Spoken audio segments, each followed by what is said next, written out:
Hello and welcome to the PHNX D-backs podcast right here on PHNX. I, of course, am Derek Montilla, officially known as your mayor of PHNX, occasionally known as the mayor of Christmastown.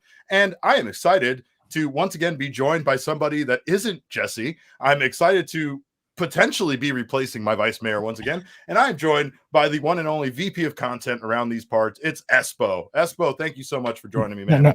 It is vice mayor when I'm here, That's not right. VP That's right. content. Interim vice mayor Greg Esposito. Thank you so much. And by the way, if you're watching on video, this here, not my name. It's our producer Leah Merrill. Her name is showing up there for some reason. So all right. Well, I'm joined by Leah, and I'm excited to just let you wanted guys that know. clear. Yeah, just clarifying that. But this show is brought to you, of course, by the fine folks at the DraftKings Sportsbook app. Go download the DraftKings Sportsbook app right now. And for betting $5 on any NBA team to win, you will win $150 in free bets should they do that thing, should they win their game and be victorious. So get some extra jingle in your pocket this holiday season with the DraftKings Sportsbook app. Espo, I'm so happy to have you here. I'm excited to pick your brain a bit because I have been in the full-on holiday spirit. I have been making Puerto Rican eggnog. I have been wrapping pictures on my wall to look like Christmas presents. I am fully on board with this time of the year. And I just want to ask, I mean, do you have any holiday traditions around your house that are a little bit, I guess, less known or something maybe personal for you guys? Less known. We do an Italian like breakfast bread called quesadilla, which is a sweet bread with cinnamon through the middle that we do every Christmas and Easter. So nice, that's a family tradition. I love that, by the way, because that is like the perfect meal so that everybody can just enjoy it instead of having somebody cook.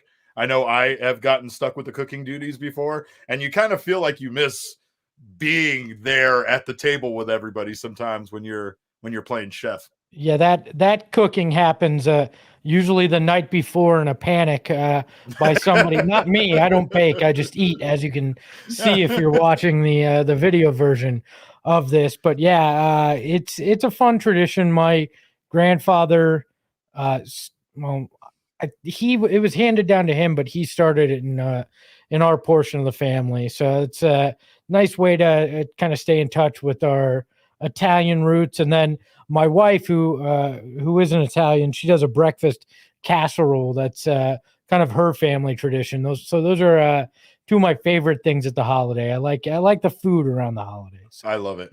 What is Puerto Rican eggnog, by the way? So it's called coquito, right? And so it's not that different from regular eggnog, but it's made with a lot of like super sweet milk, like condensed milk and evaporated milk, right? But the main difference is the use of coconut milk and rum.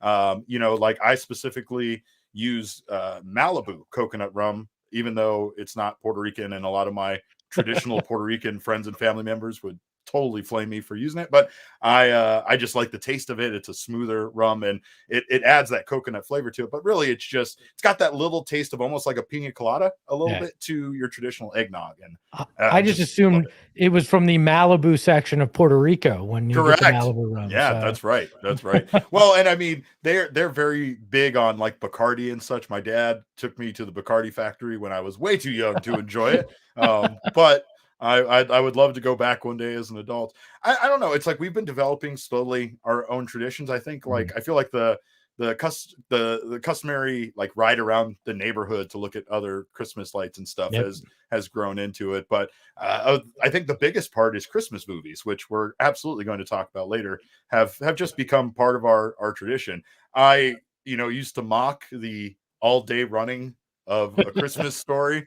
But now I don't know what to do without it sometimes when they don't have these ridiculous marathons where they play Elf for 2 days straight. And I'm just totally on board to leave it running in the background. Or Christmas music starting on 99.9 in August. That's right. Whatever it takes.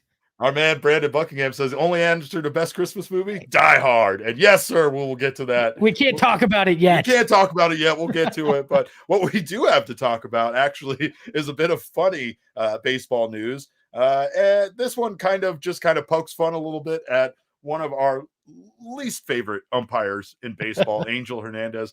Video came out this weekend or yesterday of a umpire named Humberto Saiz of the Mexican Pacific League. Basically, he was acting what you could say was erratically while on duty at first base. And by erratically, we mean stumbling all over the place and flipping off fans randomly in several videos. Several fans caught videos of him flipping the audience off. Apparently, he was removed from the game because of the rest of the officiating crew determined that he was drunk. And when I Puerto say Rican eggnog, Puerto Rican eggnog, having a little bit too much fun before the game.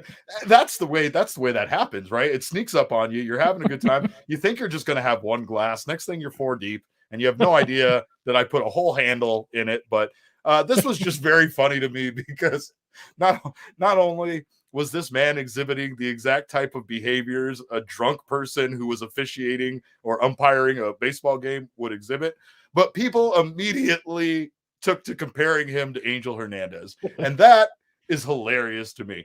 Yes, he might have looked a little bit like Angel Hernandez, but the bigger thing that people were making the comparison is that he had the same ability to make calls accurately in this condition that Angel Hernandez normally does. And I just have to ask, I mean, I think every sport has this, right? Like, we have this hatred of Scott Foster when it comes to Chris Paul games. Like, it's just weird for an umpire to have such a bad reputation that the minute something like this happens, people are like, Angel Hernandez. Ha ha ha.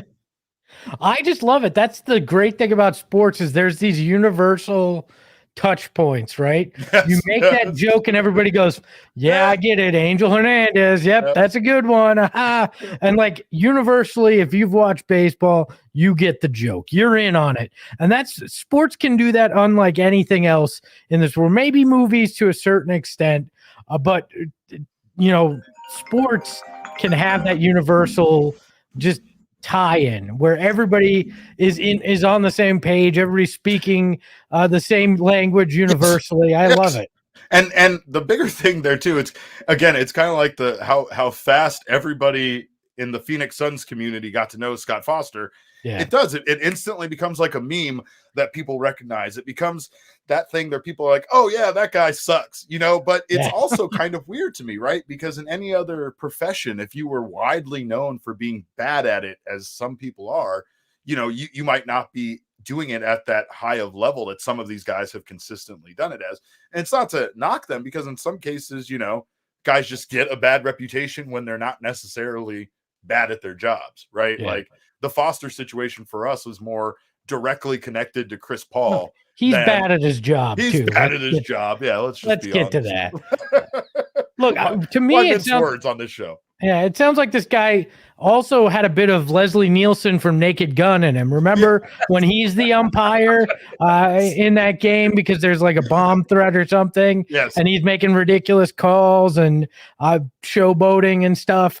I feel like there's a little of that flair in this too. It's showmanship. Yes. I particularly like that they had to have like what appears like security come out to help remove him, because after having a long talk at first base with one of the other members of the officiating crew, it was apparent he was not going to go down without a fight. And much like a pitcher that doesn't want to leave the game, I also love that altercation. I love anytime someone doesn't want to come out of a game and we get to see a giant tantrum being thrown by adults that make millions of dollars. But explain to me, these guys have to, like, in most baseball umpires have like a dressing room, right? Where they all get, kind of their locker room, right? Sure. None of them noticed this guy was drunk before they went on the field. What is his conduct usually like that nobody went, this guy's drunk, we shouldn't let him go be the first base umpire. Something's wrong here. Yeah, that's a good point. Like, nobody's like, maybe that's the problem. Maybe like,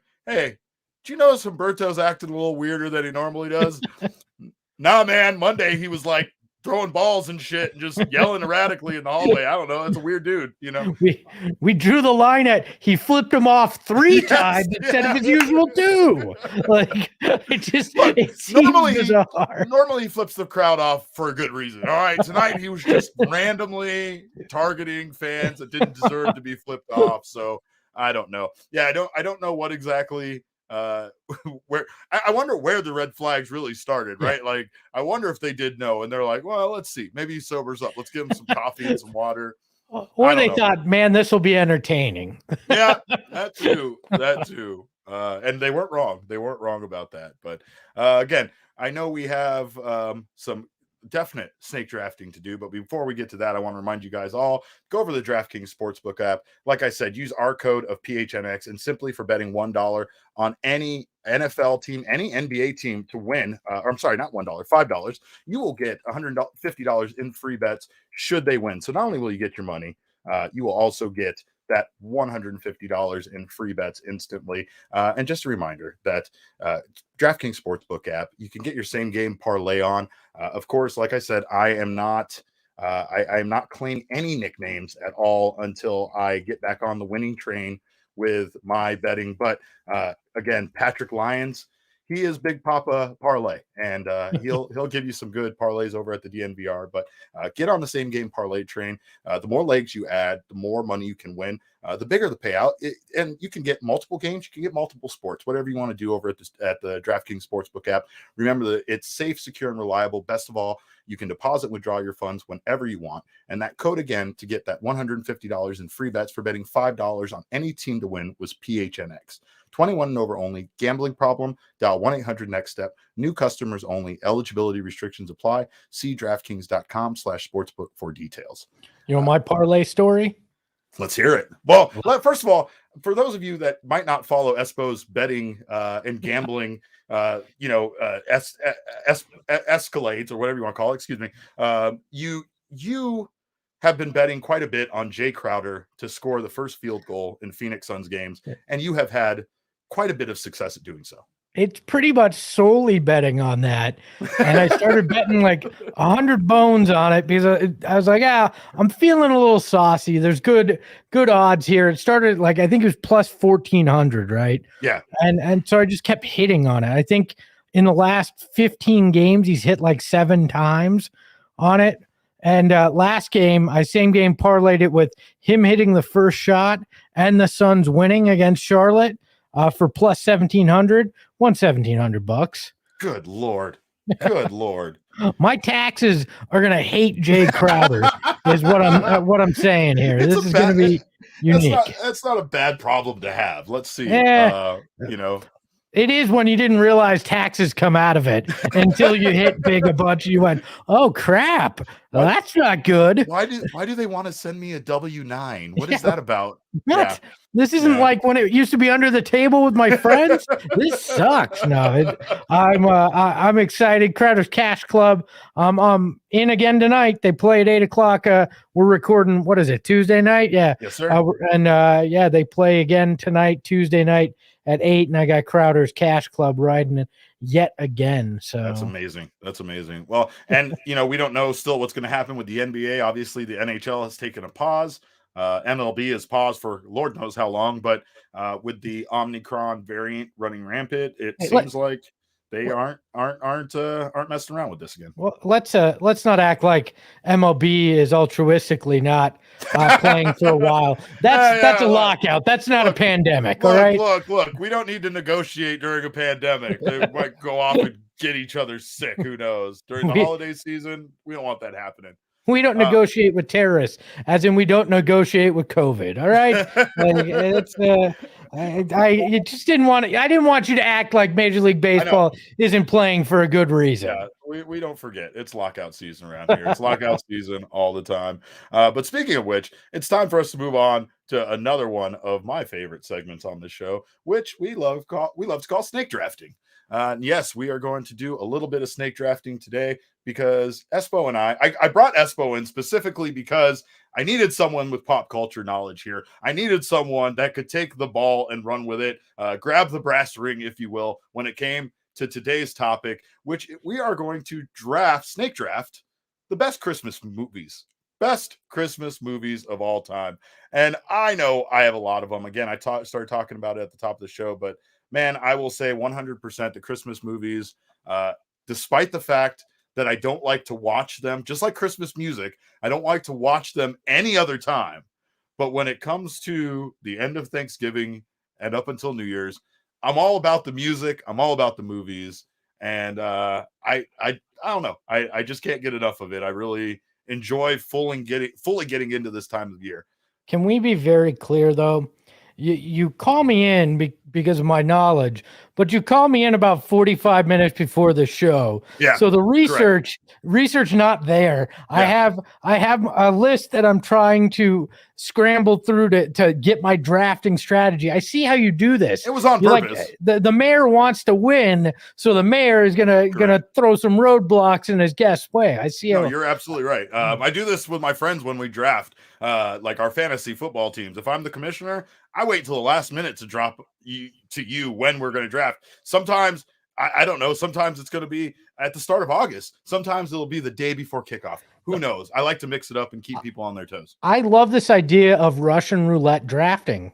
Yeah, Where like yeah. literally you should find out 5 minutes before a draft and really make it interesting as to how to run a fantasy or a snake drafting thing. 5 minutes before it just gets dropped on the participants. You don't know what the topic is until 5 minutes before. Yes. No prep time, only going off the top of your head.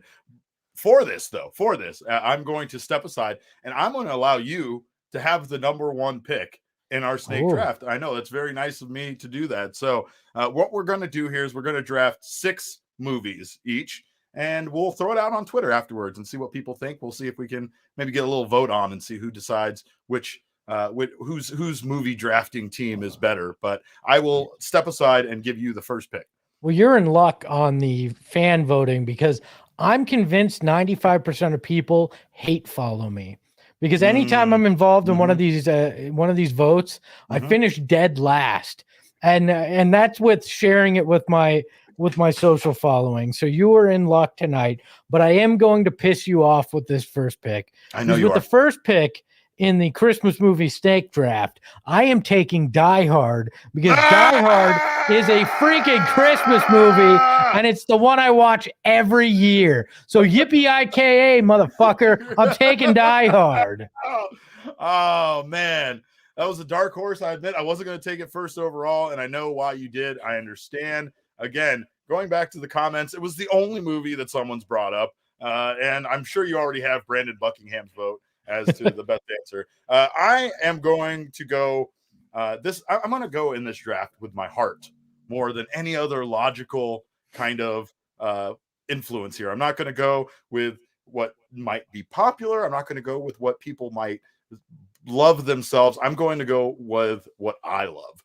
So for my number one pick, I am going with National Lampoon's Christmas Vacation. Oh, this movie sucks. Why does this movie suck? Ironically enough, I rewatched it last night. Okay. Not knowing this, my wife just said, "I've never seen Christmas Vacation." Whoa. I said, "Let's watch it." Okay. Because she's from Chicago, even she hadn't seen it. I said, "Let's watch it," because I have been on this hill for a while, but I said, admittedly, I haven't seen this movie in a while. Maybe I'm just wrong. No, it sucks. Chevy Chase's humor has aged very, very poorly. And this is not a John Hughes thing because I love most other John Hughes movies. But Chevy Chase, especially that scene where he's at the department store looking for underwear for his wife, has aged horribly. Yeah. It screams Me Too in every possible way. Yeah. The acting is just cheesy. I did not find it funny at all. Yeah, I don't know what to tell you. I find it hilarious. I think the thing for me is that when I was younger, I did not like this movie.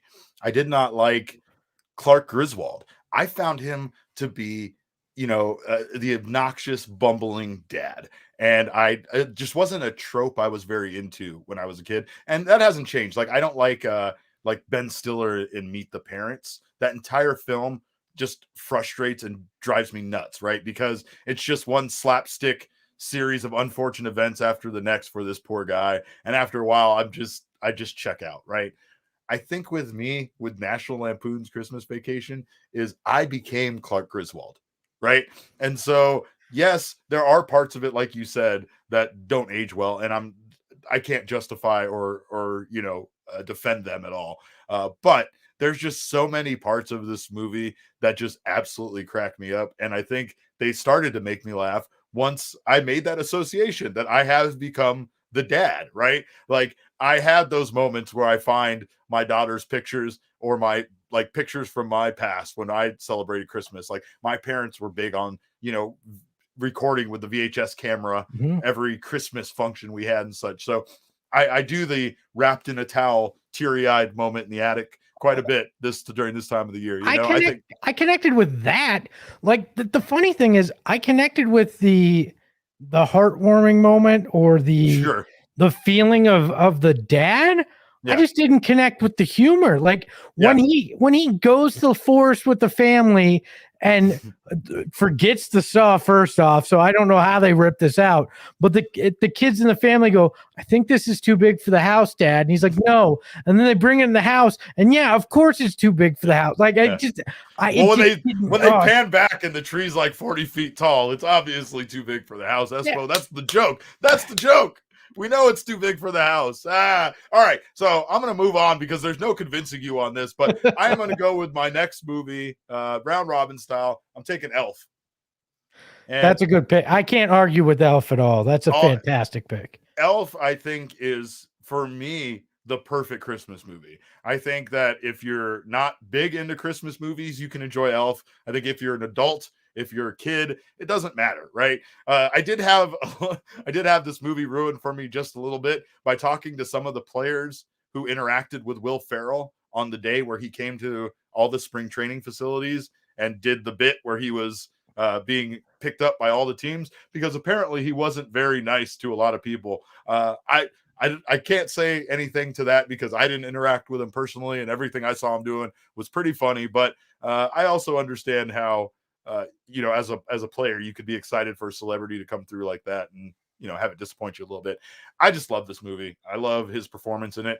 I really love watching the Movies That Made Us documentary that kind of breaks down how they did a lot of the forced perspective stuff and things like that in the movie, because honestly, I didn't pick that up at all watching it through the first couple of times. So I thought it was pretty neat to find out how they made a lot of that stuff. I love all the callbacks to old movies and specials. Everything about it's good. And it's still a bit cheesy and hokey at the end, which is something I feel like every Christmas movie still needs to be.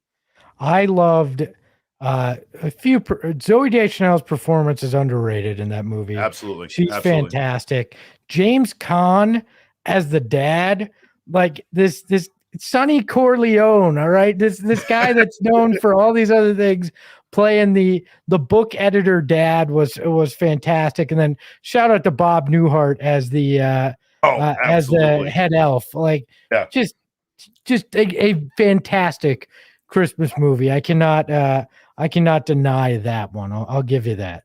I also love Faison Love as the Gimbals manager, where he comes in and he's like, "Hey, they must have sent some people in. We need to stick together." Like that all the parts of that movie crack me up. But man, Will Ferrell's just absolutely childlike portrayal of this character is. It was the perfect role for him. It was the perfect role for him to start. One of the last really good Will Ferrell movies. Oh yeah, things got bad after that. All right, you go ahead. You got two choices. I have to go with a classic here. Okay. It's a Wonderful Life. Yeah. It's spectacular. There's a reason that decades after it was made, it's still beloved, still shown. It holds up pretty well. It is dark when you really consider it. Sure. But so is life. So I don't mind that. You're right. You're right about that. So I have to go with it. It's such a good movie. It's long. I mean, it's really long, but it's such a good movie that it's one of those you can watch at any point in it if you've seen it, at least one time before and get sucked right into it, which is a key for me for a classic movie as well. So It's a Wonderful Life is my second pick. There you go. All right. What's your third pick? Whips back around. It stays with me.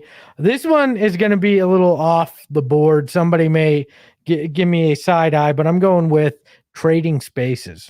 Oh my Or excuse me, God. Trading Places. Oh my Trading God. Spaces is the Yeah, really that's the bad TV that's the show. TLC show. I know what you Trading meant though. Places is the good Eddie Murphy, Dan Aykroyd movie that is a Christmas movie. If Die Hard falls in there, it's definitely Trading Places is a Christmas movie for sure. I agree. Yeah, look, you want to argue about it, but the fact is the fact. Die Hard, Trading Places, excuse me, you got me doing it now. Gremlins, these are all Christmas movies, whether you want to admit it or not. Yes, some of them just take place during Christmas. It doesn't matter. It makes it a Christmas movie. My next pick is probably, in all honesty, my favorite right now. But I knew it wasn't going to go very high, so I waited to take it at number 3. It is Dr. Seuss's The Grinch, but I'm going to be very specific here. I'm talking about the Illumination version of Dr. Seuss's The Grinch, which would be the most recent one. It came out in 2018. It has an incredible cast. Benedict Cumberbatch plays the Grinch, and he is awesome. But Kenan Thompson plays a character in the movie called Bricklebomb that just cracks me up. He's amazing. Angela Lansbury's in it. It's such a better version of the Grinch than any other version. I feel like we have watched the other versions quite a bit because my daughter likes the Grinch. She is not a fan of the Jim Carrey one. She thinks that one is creepy and weird. And also, it's weird because the Grinch is a really short story. So it's the way that they expand these movies into being longer. Sometimes the expansion doesn't make a lot of sense. Sometimes the ending, especially for the Grinch, kind of gets muddied and there's not a real like lesson learned or anything, you know? And I felt like this movie kind of nailed it, right? Like at the end, it was like, after all was said and done, no matter what a piece of crap the Grinch was, you know, the town folk were still going to come and, you know, invite him. And I don't know. I've talked to people who apparently don't think very highly of this movie or were kind of like, whatever. But there was just something about it that I really enjoyed it. And I mean, The Grinch is a classic story, but I think the thing that won me over in this one is his dog, Max. They kind of make Max the star of the film a bit, which they did also in the Jim Carrey version. But I don't know. I just love The Grinch, and that's my pick. That's my third pick. I got to get a cartoon on there. I have not seen that version, so in honor of you picking it, I will go check it out this holiday season. I need your thoughts on it. I will. And also, I need your guys' thoughts on our stuff over at gophnx.com. If you're not already a member, go sign up to become a member. You can get an annual membership, and you will get a free T-shirt over at the phnxlocker.com. I literally have stacks and stacks and stacks of them behind me. I'm starting my own retail store over here at my house. But you guys can go to the PHNX Locker and find yourself a shirt. If you get that annual membership, you'll get yourself a free shirt. And also, if you don't feel like signing up for the annual membership, we offer you the first month for just 50 cents when you go to the month-to-month option. And remember, you can get in on our members-only Discord. We have members-only discounts over at that PHNX Locker. And we have all of our wonderful writing on the website that you can go read right now. Lots of coverage right now on the hockey situation with the Coyotes and the NHL taking that pause. Lots of coverage of Booker coming back for the Phoenix Suns. And of course, what the hell is going on with the Arizona Cardinals? So go check all of that out over at gophnx.com and become a member.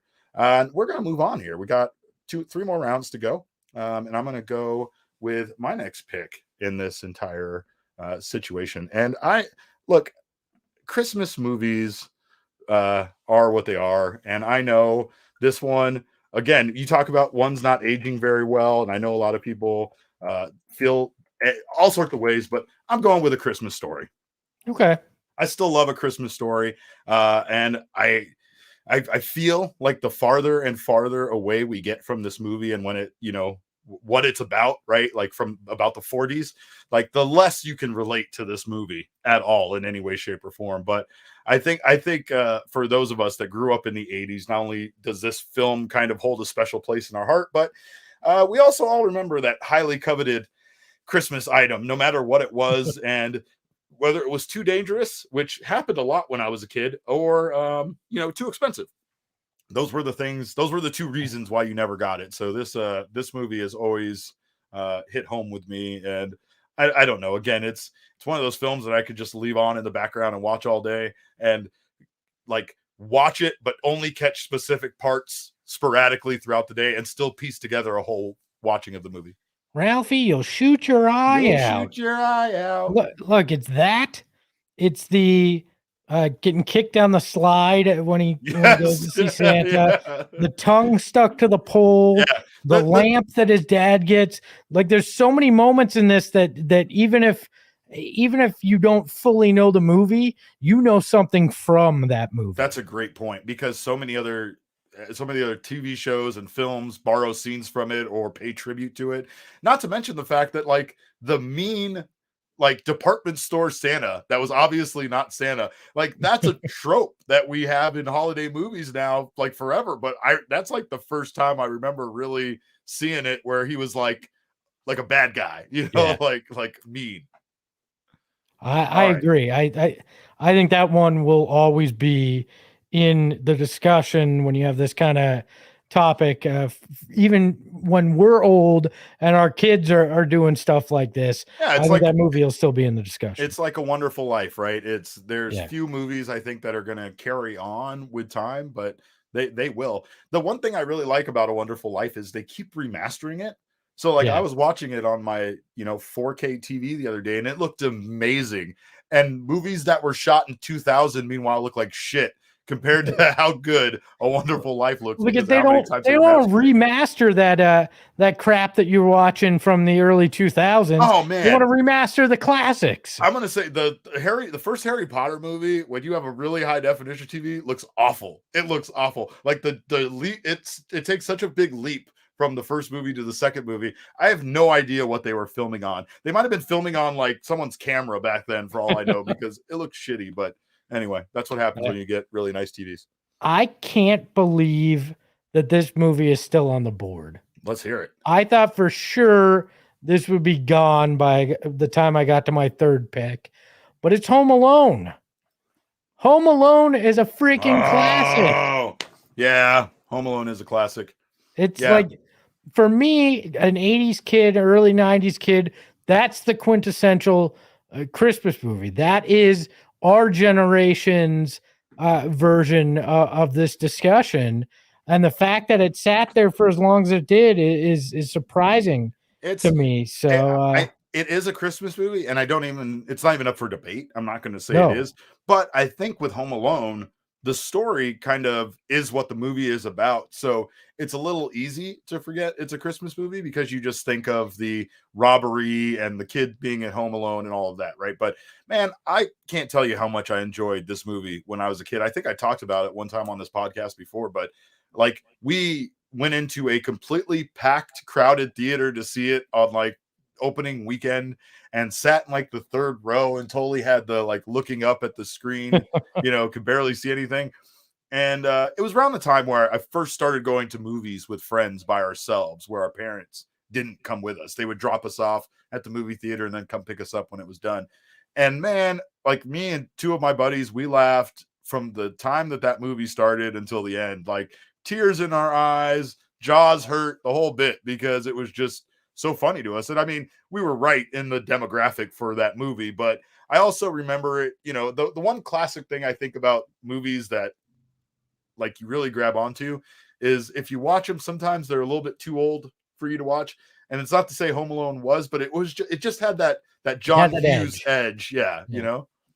Yeah. And Joe Pesci plays such a good villain in that. Like, when he's dressed as a cop, asking him about their Christmas plans, and he smiles at him. That in and of itself is like such a good scene. This is another movie where there's so many little parts that get referenced still. So Home Alone is my third pick, and then I'm gonna go with it. I don't know that anybody else will agree with me, but the movie The Family Man from early 2000, Nick Cage. Oh, that's a great movie. That's kind of like an It's a Wonderful Life, but set in modern times, where he's a high-powered businessman, single guy, winds up in this alternate reality where he marries his high school sweetheart, and he's kind of a loser in it, and he wants to go back to being a high-powered guy, but he learns the value of family, and then loses it all at the end. It's almost the reverse. It's a Wonderful Life, where he's removed out of the situation at the end and realizes how much his life would have been enriched if he had lived the alternate reality. So I love The Family Man. That'll be my fourth pick. All right. We got I thought we missed one of yours. So for you had Die Hard, A Wonderful Life, Trading Places. Trading Places. Yeah. So we're up to 5 for you. And we got Home Alone and The Family Man. Okay. Yes. Thank you. Thank you. No, I miscounted. That was the problem. That's fine. That's fine. I just wanted to make sure that I wasn't screwing that up. Okay. So I got my final 2 movies, and this isn't easy. This is never easy. I have quite a few picks, and I don't know if my next one actually qualifies as a movie, but I'm gonna go with it. It's my favorite thing to watch right now, as far as like a new thing besides The Grinch, which I just got done saying. It's called A Very Murray Christmas. It's on Netflix, and the Bill Murray special. The Bill Murray special. And I love it. I love, because I am a huge Bill Murray fan. And I think the thing about this is just the way that he acts, the way that everything kind of goes. It's, it is kind of this like a little bit callback to Scrooged, which I could have easily put in this, same selection as well. But I just wanted to go with something that right now I just can't get enough of watching. It's the whole thing of him being trapped in due to a snowstorm in New York. He was supposed to do like a live special, but now the snowstorm caused them to not do the special. And it's basically like this kind of the old school holiday music special where the host would go around and have celebrities come in and sing Christmas songs with them and do the whole thing. They just found a very natural way to do it. And there's cameos by George Clooney and all sorts of people in this. Rashida Jones. I love it. It's my like I said, my favorite thing. And I'm gonna go with one more. I'm sorry, go ahead. So you say I'll allow it. You'll allow it, even though it's not. I thought you were gonna try to slide Hawkeye in there. And I was gonna fight. I was gonna be like, no, but that I'll let the Bill Murray special. Okay. Yeah. All right. I appreciate it. And for my very last selection, this one actually is for a friend of mine. It's Jingle All the Way. Jingle All the Way, starring Arnold Schwarzenegger and Sinbad. It's a terrible movie. I'm not going to act like it's good ridiculous movie, but it's like it became a tradition for us. My friend Josh used to have us over at his house for Christmas parties over the last 5-6 years, and every single time we go over there, he plays this movie, and it just it went from being like, yeah, I've seen that, to again, we talked about it at the opening of the show. Like, it's like part of my Christmas tradition list now. Yeah. Like, I have to watch it, it's and again, I don't know. I find myself relating so strongly to these stories about dads doing anything for their kids. It's the Christmas trope that will get me anytime, because I've been doing that now for 10 years. And honestly, after a while, you start to appreciate how ridiculous, how much people will do for their kids. Or like, even my brother, I told him about a toy for my daughter, and next thing I know, he comes back the next day with this entire story of how they were sold out and he had to drive to Surprise and do all this stuff. And like, I don't know, even I don't go through that anymore, but it was heartwarming to hear that someone was doing it for my kid. Let's be honest. Arnold Schwarzenegger would have kicked Sinbad's ass to get that toy. Right. There is no doubting that at all. I mean, that's the most glaring issue with that movie, is that he would have just smashed his face in until he took the toy and then kicked him one more time, and Sinbad wasn't doing anything about it. But let's go. You got one last pick. Okay, so first off, the list I'm looking at considers Rent a holiday movie, which is dark. Garbage that. No way. Rent, come on. What are you doing to us here? The musical all about AIDS is a holiday movie on this list. It's a heartwarming holiday movie. Yeah. And before I get to my final pick, have you seen 8-Bit Christmas yet? Yes. Fantastic. Not top 6 for me, but a fun movie if you haven't watched it and you grew up in the 80s. With Neil Patrick Harris, go check it out on HBO Max. but I'm debating between 2 here. Okay. Your aforementioned Scrooged, and Just Friends. Ooh. 2 very weirdly to include on here. Yeah. I think I'm gonna have to go Scrooge because I love Bill Murray. So give me Scrooged, but know that Just Friends was in the running. You know, the one thing about Scrooge that I absolutely love is how well it stands up. Like at the time, some of the stuff that they were talking about, I don't think was, I guess you could say it wasn't as widely thought of. Like at the time, we didn't think of somebody controlling a television network as being some sort of evil CEO or something like he was, right? But man, it was an interesting way to go that now kind of like, I don't know, it's none of that's that surprising to any of us anymore. And seeing someone that's all powerful like this that just becomes disconnected with their family and their friends because of how powerful they are is a pretty timeless, tale. I thought that modern day, telling of that movie is probably the best, maybe next to Muppets Christmas Carol, but those 2 up there are fantastic tellings of that story. And I'm a sucker for Bill Murray, so I'll wrap that up. So I kicked your ass in this, is what I don't know. I mean, Christmas Story, Elf, National Lampoon's Vacation. I mean, I believe the folks over at TNT would argue with you about that when it comes to my list, but we'll see. Die Hard, It's a Wonderful Life. I mean, come on. Like, I love Die Hard as a Christmas movie, but I think that's where you went wrong. You started off with that, and I know these people, these contentious people on Twitter, they are going to argue with you out of the gate, and I know you're going to argue back. That's the point. I'm going to let you deal with that. I'm just going to sit there and take the votes, and look, you're a mayor, I'm a VP of content, right? Yeah. And I go, what's going to cause the discussion? I don't need to win the election. I need to start the controversy, right? I don't even want there to be a conversation unless the conversation is how much do you think Derek will win by? But not a lot. Again, we'll see what happens when you put the vote in there. Espo, you are the man. Thank you so much for joining me. I appreciate it. We thank you guys so much for watching. Of course, you can follow us all on Twitter. I am at @cap_caveman with a K. Espo is at Leah Morel on Twitter. And of course, the show is at PHNX_DBacks. No, he is at Espo. I believe it's Merrill, by the way. Yeah, Merrill. Did I say Morel? I am terrible at names, so you'll find that out soon enough. But of course, all roads lead to @PHNX_sports, and that is on Twitter, Instagram, and Facebook. If you haven't subscribed already, please go to gophnx.com. Give yourself a holiday present and subscribe to our website, and also use our code of PHNX over at the DraftKings Sportsbook app. Of course, you can subscribe to this podcast on your favorite audio podcasting app. Leave us a 5-star review. Of course, I am not a 5-star man, but Espo is definitely a 5-star man. So leave us a review for that. And go over to YouTube, subscribe to us there, sign up for notifications so you don't miss any of our content. And you know what? Interact with us. Come to the shows, comment, talk with us. We love talking with you guys, and we appreciate all of your support and all of your interactions. Again, we thank you so much. We hope that you're having a happy holiday season. And on behalf of Espo, Leah, and myself, we thank you guys so much for tuning in. And remember, kids, baseball is fun, but it's so much more fun when you vote for me.